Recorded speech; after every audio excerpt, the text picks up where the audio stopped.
Clinical examination of an abdominal lump. For inspection, let the patient lie down supine, relaxed with the legs semi-flexed. Expose the abdomen from the level of the nipples to the groins. First note the contour of the abdomen. Is it scaphoid, normal or distended? To inspect the contour, imagine a line from the tip of the xiphoid process to the pubic symphysis as demonstrated by this ruler. If the abdomen is concave and lies below this line, it is termed as scaphoid. If it is more or less along this plane, it is flat or normal. And if it is above this plane and convex, it is termed as distended or protuberant. If the abdomen is distended, note whether the distension is uniform or is it more in one area or to one side. For this, compare the symmetrical areas on both sides of the midline for fullness. Inspect the lateral borders of the flanks, whether they are distended or concave. Note the distended right flank compared to the normal left flank which is concave. And later in sitting position, we will inspect the renal angles for fullness. Note the renal angle fullness on the right side in this case of a right renal lump. Now inspect the skin over the abdomen for redness, scars, striae, branding marks, nodules and dilated veins. Redness over a lump suggests local inflammation. Redness of skin around the umbilicus in an acute abdomen suggests acute hemorrhagic pancreatitis, termed as the Cullen's sign. Branding marks usually suggest presence of chronic or long-standing pain. Hard subcutaneous nodules, as seen in this case of carcinoma of stomach, indicate secondary spread of the malignancy to the skin. Dilated veins around the umbilicus with centrifugal flow suggest portal hypertension with caput medusae, while vertical femoroaxillary veins are seen in vena cava obstruction. If there is a scar of previous operation, ask the details about the nature of the previous operation. The scar itself will tell us many things. For example, this scar at the McBurney's point is of appendicectomy. This scar under the right costal margin is of cholecystectomy. This scar is of suprapubic cystolithotomy or prostatectomy. This scar is of a kidney operation. Now note the widening of this scar in the central part. A ragged wide scar suggests wound infection after the previous operation. After inspecting the skin, inspect the umbilicus. Is the umbilicus in the center? Normally, it is in the midline, midway between the tip of the xiphoid process and the top of the symphysis pubis. It is displaced upwards by the lumps arising from the pelvis. Note here that the distance between the xiphoid process and the umbilicus is less than the distance between the umbilicus and symphysis pubis. In ascites, reverse is the case. The distance between the xiphoid process and the umbilicus is more than the distance between the umbilicus and symphysis pubis. This is Taniol's sign. Then note the shape of the umbilicus. In ascites, it may be transversely stretched, or a laughing umbilicus, or everted as an umbilical hernia. Then ask the patient to cough and look for an expansile impulse indicating an umbilical or paraumbilical hernia. Now inspect the abdomen tangentially from the side and from the leg end for the movement of the abdominal wall during respiration and for visible peristalsis and visible pulsations. Note the abdominal wall movement during respiration and compare it with the chest expansion. If thoracic movements are more prominent, it is thoraco-abdominal breathing, common in males. If abdominal movements are more prominent, it is termed as abdominothoracic type of breathing, more common in females. In peritonitis, as seen in this case, the abdomen does not move during respiration. Note that only the chest expands. In localized peritonitis, only the affected portion of the abdomen may be immobile. If there is a visible lump, particularly if it is in the upper abdomen, observe carefully whether it moves up and down with each respiration.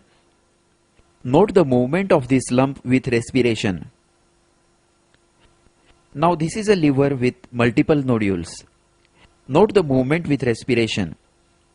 The lumps connected to the diaphragm, that is from liver, gallbladder, spleen and stomach, move very well with respiration.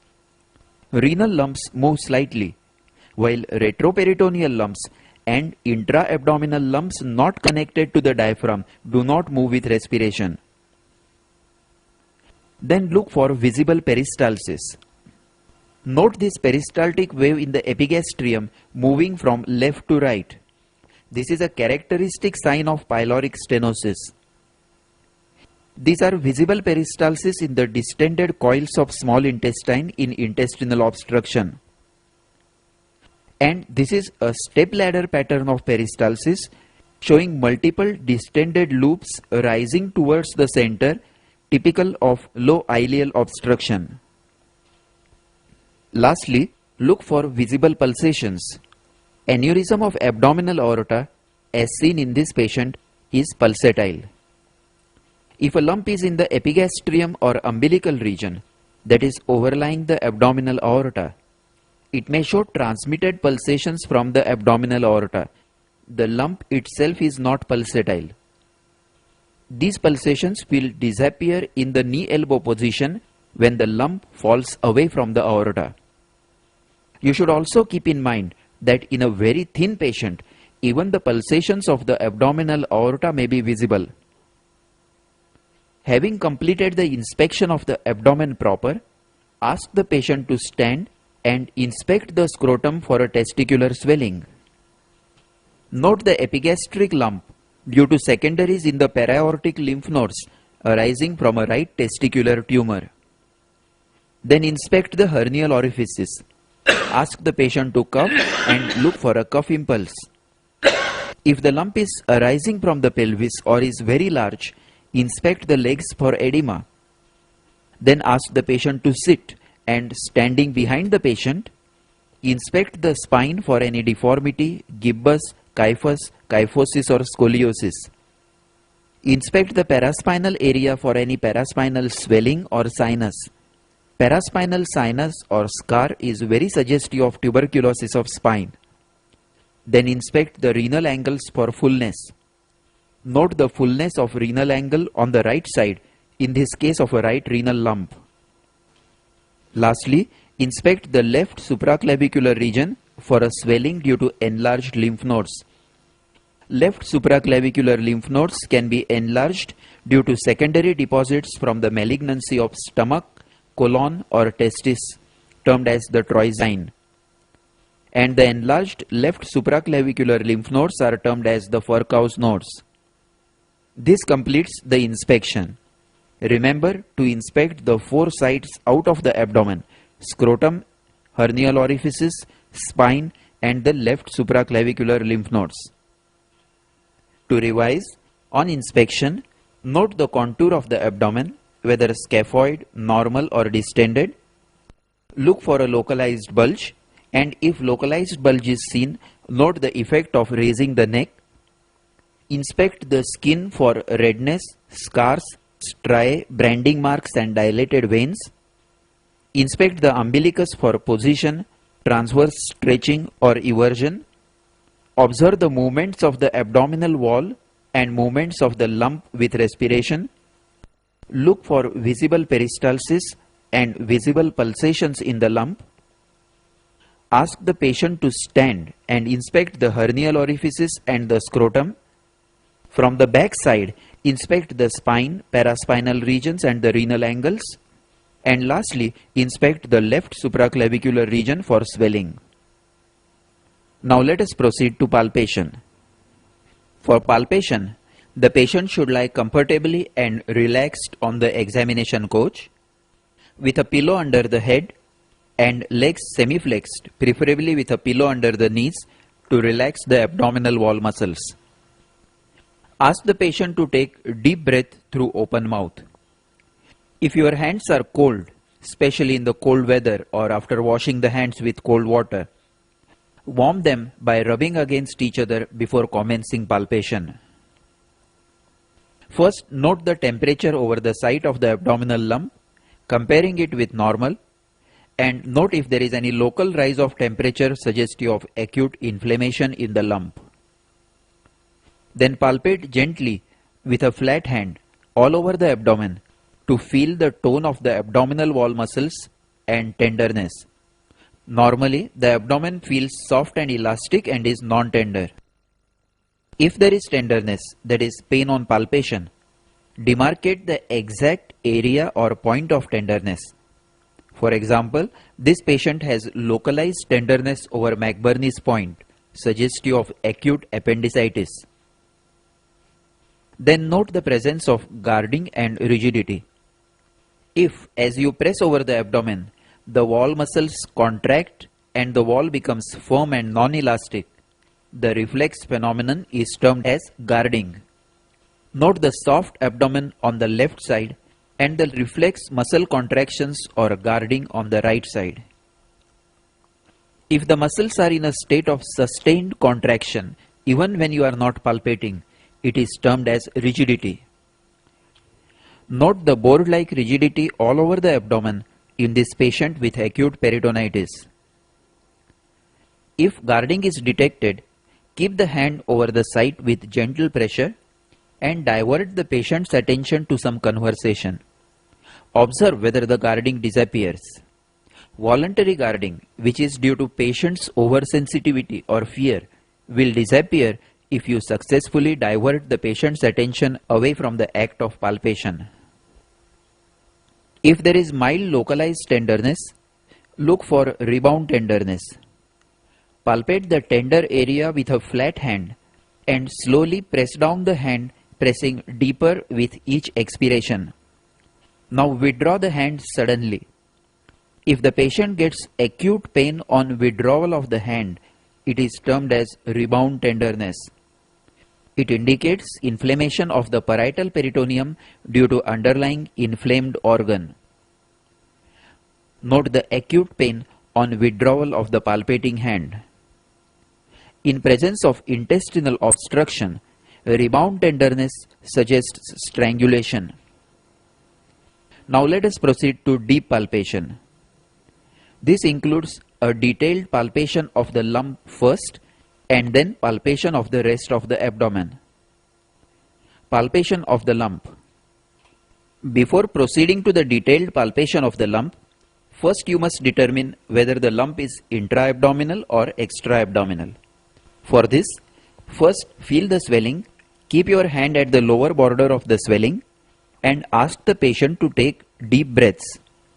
If the swelling moves with respiration, it is definitely intra-abdominal. If it does not move, it may be either parietal or intra-abdominal. Then ask the patient to raise the neck, making the abdominal muscles taut.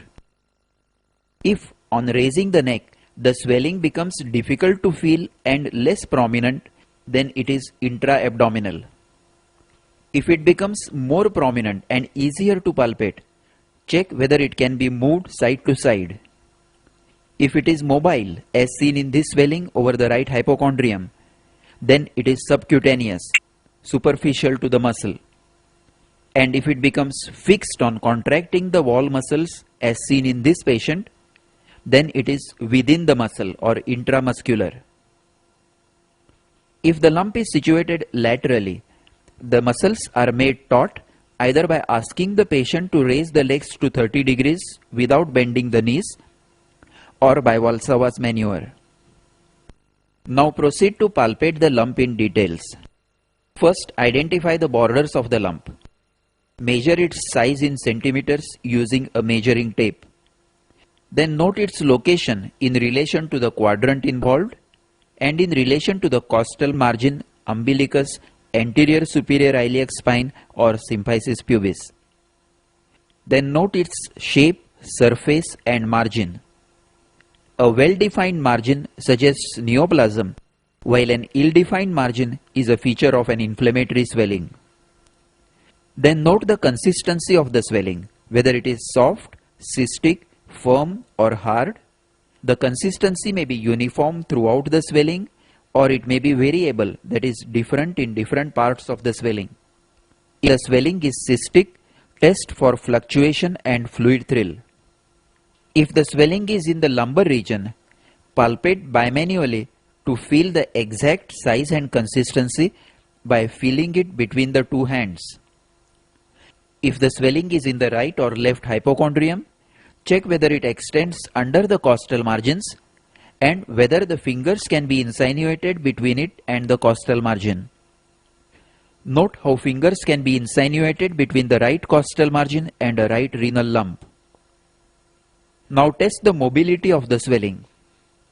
If the swelling is in the upper half of the abdomen, check the movement with respiration, which we have already studied.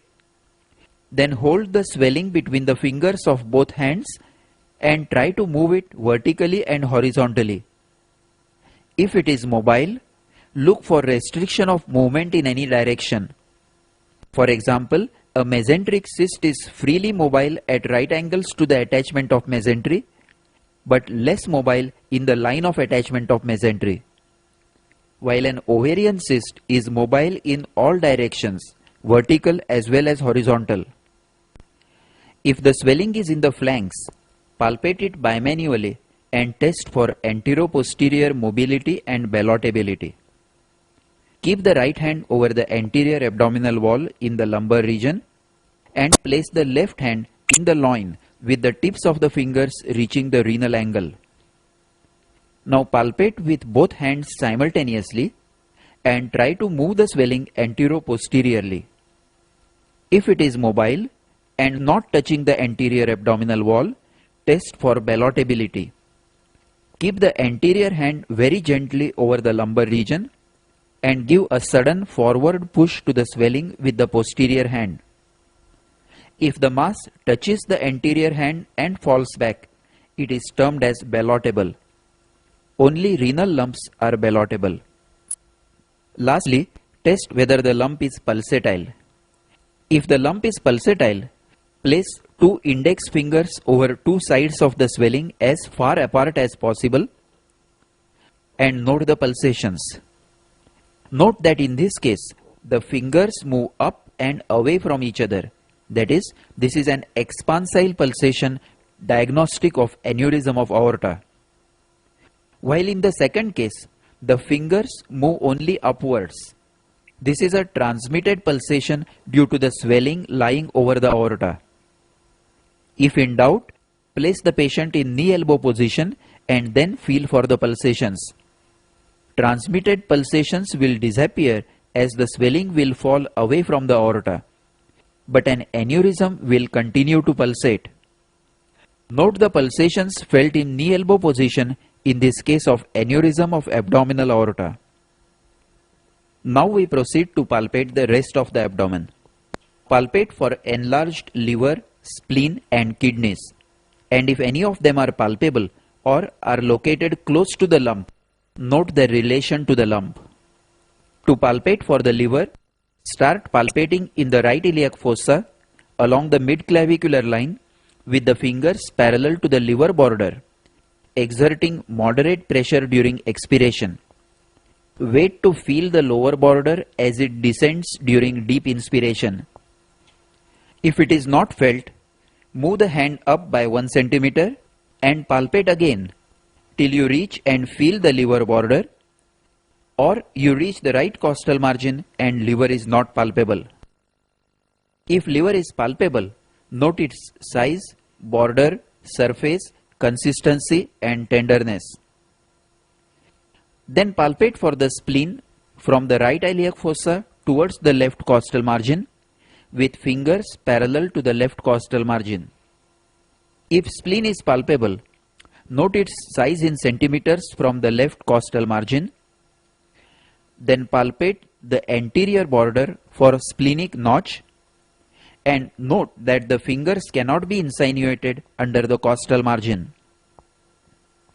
If spleen is not palpable, then turn the patient to his right side, place the left hand firmly over the left lower chest, Dip the right hand under the right costal margin and ask the patient to take a deep breath.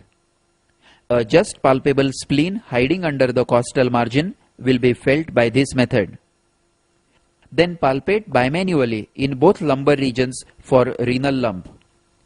If the abdomen is very thin, lower pole of the right kidney may normally be palpable. Next, palpate the rest of the abdomen for any abnormality. Look for colonic tenderness in the flanks and intercostal tenderness over the lower chest on both sides. Then palpate the scrotum, looking for testicular tumor. Test for presence of testicular sensations. Note the right testicular swelling in a patient who presented for an epigastric lump. Make the patient stand and palpate over the hernial orifices and ask the patient to cough, feeling for a cough impulse and hernial swelling. If the lump is arising from the pelvis or from the retroperitoneal space or is so large as to compress the inferior vena cava, then examine the legs for edema due to compression of the veins or obstruction to the lymphatics. Then examine the back. Palpate the spine for deformity and tenderness. Look for renal angle tenderness. And lastly, palpate the supraclavicular fossa from behind, particularly on the left side for Furchow's lymph nodes. To revise, on palpation, first conduct superficial palpation to detect warmth and tenderness. If there is tenderness, mark the exact area or spot of tenderness and look for guarding, rigidity or rebound tenderness. Then conduct deep palpation. First palpate the lump and then the rest of the abdomen. On palpating the lump, first determine whether the lump is intra-abdominal or extra-abdominal. Then note the size, shape, consistency and the exact location of the lump. If it is in the lumbar region, do bimanual palpation and test ballotment.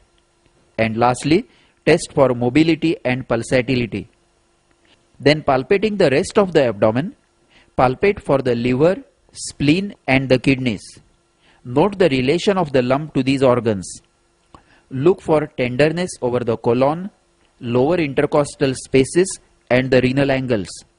Lastly, palpate the scrotum, the hernial orifices, the back and the left supraclavicular nodes.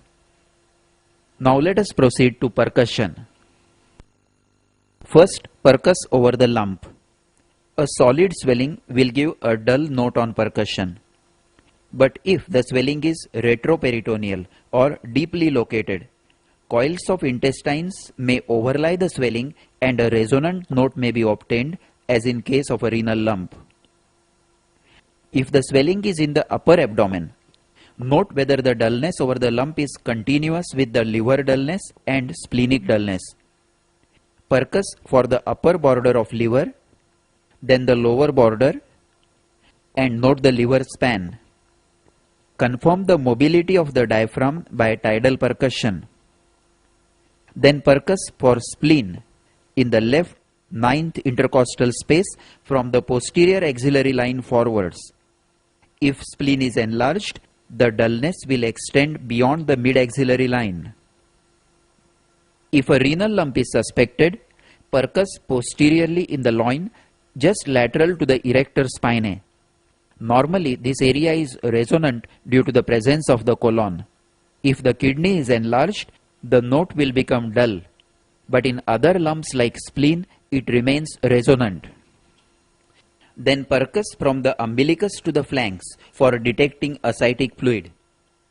If there is dullness in the flanks, try to demonstrate shifting dullness. Keep the pleximeter finger just lateral to the border of dullness and roll the patient over to the opposite side. Wait for 20 seconds and percuss again. If the note has become resonant, then presence of free fluid in the abdomen is confirmed. Then turn the patient supine again and demonstrate that the note is dull once again. If the dullness extends to both flanks and suprapubic regions as seen in this case, it is termed as horseshoe-shaped dullness. If there is a large ascites or a large cystic lump, percuss for fluid thrill. For fluid thrill, ask an assistant to press the ulnar border of his hand vertically over the center of the swelling. Keep your left hand gently over one side of the swelling and tap the opposite side with the right hand. If the swelling contains fluid under tension, the palpating hand will feel a thrust after a small delay or time gap following the tap. This is termed as fluid thrill. Observe in slow motion the percussion wave traveling across the abdomen to the palpating finger. This is the fluid thrill. If the swelling is suspected to be a hydatid cyst, try to elicit hydatid thrill or the after thrill. Place 3 fingers of the left hand spread out over the swelling and percuss gently over the middle one. A peculiar quivering sensation or after thrill will be felt by the lateral fingers due to the displaced daughter cysts hitting the wall of the swelling. After percussion, auscultate carefully over the abdomen for abnormal sounds and peristalsis. If the lump is pulsatile, auscultate over it first for a bruit. Auscultate over the abdominal aorta and then over the renal arteries for bruit. If the liver or spleen is enlarged, auscultate over them for hepatic rub and splenic rub during deep inspiration. Auscultate in the periumbilical area and the right iliac fossa for peristalsis. Tinkling sounds will indicate intestinal obstruction. Lastly, always perform the per-rectal examination and in female patients a per-vaginal examination. This completes the clinical examination of a case of intra-abdominal lump.